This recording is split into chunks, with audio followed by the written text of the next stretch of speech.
Bismillahirrahmanirrahim. Assalamualaikum warahmatullahi wabarakatuh. Hari ini 10 Jun 2025, hari Selasa, sedang berlangsungnya program sembelihan korban di SMK Agama Tun Ahmad Zaidi.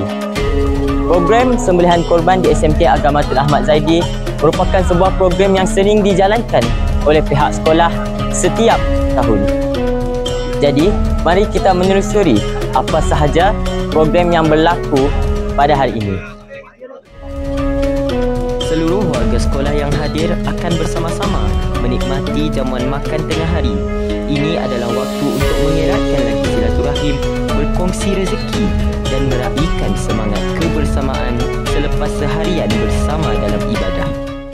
Apa harapan Umi untuk program korban ini pada masa yang akan datang? Okey, pada masa yang akan datang, Umi harap program seperti ini dapat dilaksanakan lagi dengan lebih meriah, lebih ramai lagi penglibatan. Jadi tahun depan kita harap lebih ramai lagi lah yang akan menyertai program korban ini. Mungkin ini korban yang terakhir sebelum Umi bersara. Jadi harapnya tahun depan insya-Allah lebih banyak lagi. Manakah program korban ini dapat menyemai semangat perpaduan dan juga kerjasama dalam kalangan warga sekolah? Silakan Jan. Okey, sudah pastilah majlis korban pada hari ini dapat menyemai perpaduan di kalangan warga Tunas. Kerana majlis korban ini dia memerlukan pelibatan ramai pihak. Misalnya di sekolah kita, para guru AKP serta PIBG dan juga disertai oleh anak-anak. Mereka bekerjasama dalam majlis korban ini, sama ada mereka sebagai ahli jawatan kuasa, bahagian sembelihan, bahagian melapah, bahagian memasak, bahagian pengagihan nanti. Sudah itu melibatkan semua ahli jawatan kuasa untuk memastikan kelancarannya. Itulah caranya, cara program ini menyemai perpaduan di kalangan warga Tunas serta ibu bapa ataupun PIBG.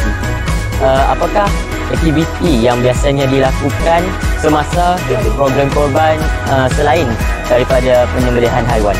Okey, bismillah. Jadi seperti yang kita dapat lihat, pada hari ini kita lakukan sesi penyembelihan haiwan dan juga alhamdulillah sesi penyembelihan pun telah selesai. Jadi setelah sesi penyembelihan haiwan, kita akan teruskan dengan sesi melapah, iaitu kita akan mengambil kulit dan juga mengambil isi-isi organ dalaman untuk diagihkan kepada murid-murid ataupun asnaf yang memerlukan. Selepas selesai melapah, kita akan teruskan kepada sesi memasak yang akan dilakukan oleh tim-tim guru-guru dan juga murid-murid. Mereka akan menghidang pelbagai menu yang berasaskan haiwan yang disembelih pada sebelumnya.